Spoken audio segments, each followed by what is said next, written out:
चर्चा सुनत है का चीज में भौजी? केहू कोनो कमेंट करत बा तू ओकर जवाब दे देत हवा। हाँ भौजी, जे ही सवाल करत बा वही का जवाब दे देत हवा। अरे तो बनारस में पढ़ले है भौजी, घरवा के पिछुआरिया वाला ना पढ़ले हवा, आगे पढ़ले है आगे। तू का समझत हो? तोरे नियर पिछवारे पढ़ले है ना हो, हम तो गंवार है, यही से न तो से पूछली है। पूछा भौजी। कुछ सवाल पूछत है ओकर जवाब हम रहू सवाल का दाता तो के जानी कि भाई जानकार हवा। पूछा, सुना पूछीला। सरसर जाला निकले त मुरझाला, सरसर जाला निकले त मुरझाला, तो चूसत के महाजा आवे ए देवरू, चूसत के महाजा।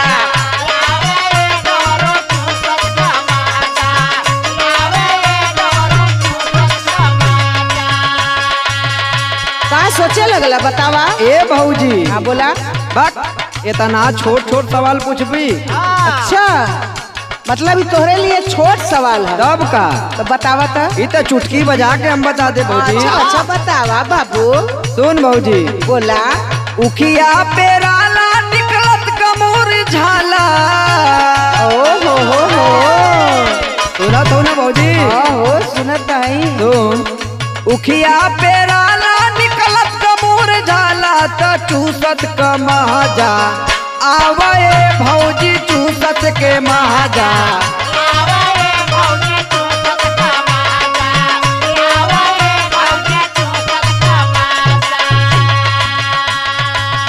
अच्छा एक बात बतावा। पूछा भौजी। हमार तो कपार खजुआए लगा। अरे ऐसा ही खजुआई? ये तो बता देला। हाँ भौजी, लेकिन आई दूसर का सवाल बता लेबा तो पूछिए नहीं जा, तू अपन काम करा। ऐसा न भौजी, एक दू ना चार टे पूछला। अच्छा, लेकिन हमरो कुछ शर्त बा। का शर्त बा? तू बतावा कि अपनी बहन से शादी करैबू? अच्छा तो ठीक बा, तो हर शर्त हमके मंजूर है। ठीक बा भौजी, तो हमहू के मंजूर बा। जीत जाइबा बता देबा तो तार बियाह कराई, यही लगन में हो के चाहिए। पाँव पूजा जाई।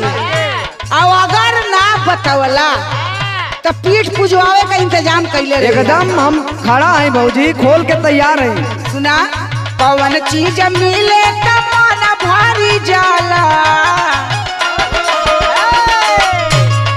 कौन चीज मिले त मन भारी जाला, जब जाला तो बहुते दू खाला ए देवरू, जाला तो बहुते दू।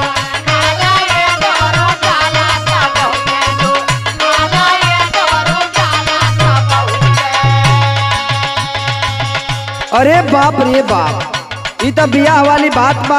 हाँ। और बहुत सोच समझ के जवाब देवे के पड़ी। इतना तो समझ ला न, कहली है ना पाँव के बजाय पीठ पुजाई। कहत हूँ कि जाला तो मन ठीक लागेला। हाँ सुना। बोला। हो ला ला ला नवा तो गोद भर जाला। हो ला ला ला नवा तो गोद भर जाला, जब जाला तो बहुते झाला ये भौजी, जाला तो बहुते।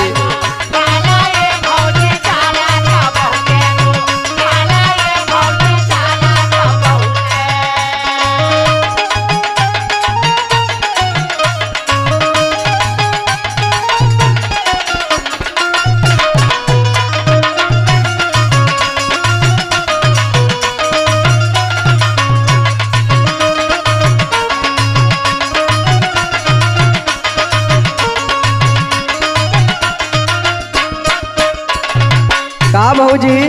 हो हम बड़ा सोच में पड़ गई, कंफ्यूजन में आई। ठीक बा न? बात तो है ठीक बा। तैयार हो जा देवे बदे। हाँ हो लगा तो फोन कर ही क्यों होई। हम सिंदूर उंदूर लेके तैयार बाड़ी। अच्छा तो अगला सवाल सुना। और ही सवाल बका हो? हो तब तू का सोचत हुआ? सुना। का पवले मिट जाले पेट के अग्निया, का पवले मिट जाले पेट का अग्निया, जेके खरीदे ना कबो खरी दारा ए देवरू, खरीदे ना कबो।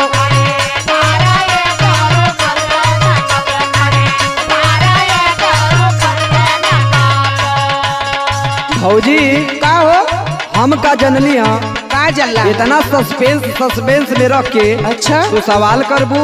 हम जाना था तू बता ना पैबा चला जा यहाँ से हटा। अरे भौजी सुन, बोला पहले हम जानती कि इतना कठिन सवाल पूछ देवी हाँ तो यार हम फंसती ना मन। फंस गईला ना लियावा तो हो तनी गोजी लियावा इनकर पीठ पूजल जाए। अब भाई फसल ना है भौजी सुन सुन। हाँ बोला बोला अभी तो हम इंटेलिजेंट हैं।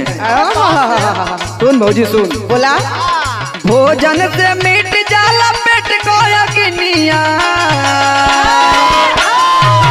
सुना थी भौजी भोजन से मिट जाला पेट को यकीनिया तो भूखिया ना कबो खरी ता तो ये भौजी भूखिया ना कबो खरी।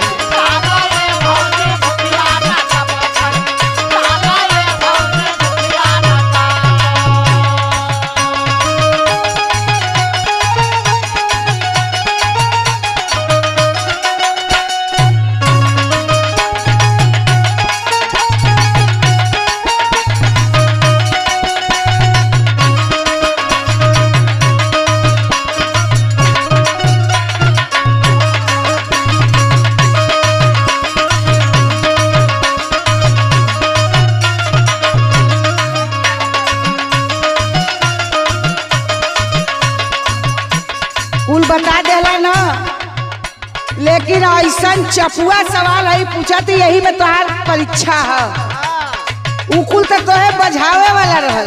सुना हाँ पहले हमके डर लगत था कि तू भाग जेबू।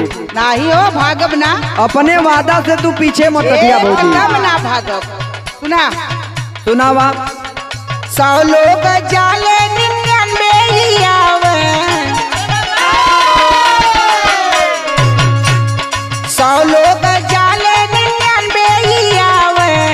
ए देवर बबुआ हाँ ये भौजी बतैया जरूर पूछला 101 आवे के करा के साथ ए देवरू।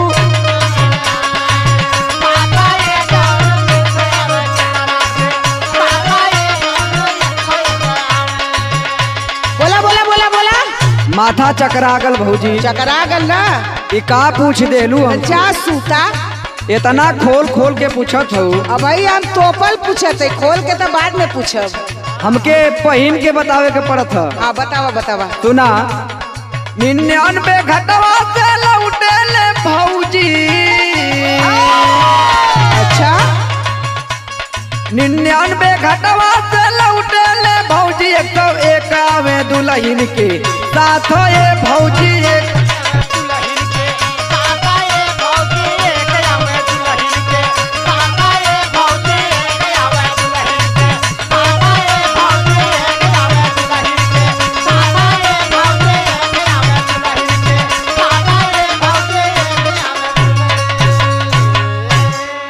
अच्छा ये बतावा देवर बबुआ, हाँ भौजी आज ले ए सवाल का जवाब हम ना पौली हाँ तो तू कैसे जान गेला बबुआ? अरे स्कूलिया में तोहरी पीछे न बैठल रहली। अच्छा हाँ का जवाब रहे तनी बता देता। सुना हाँ 100 लोग जाले घाट पे लाश फूके। हाँ हाँ ओमन 99 लोग वापस आवेले। अच्छा एक जर जाले। एक ठे जर जाले। अच्छा और जब शादी होला हाँ हाँ लोग जाले बारात हाँ। दुल्हन लेके साथ आवेले। हाँ। तो 100 जाले 101 आवेले। ओ मतलब 100 बाराती एक दुल्हिया। बुझ गईलू? अरे एकदम बुझ गईली हो तू। तनको मत घबरा आ चला तू यही लगले अब हमरे नैहर तो के अब की हम सेहरा बांधी दे। कबे जी सिंदूर लेके आई तो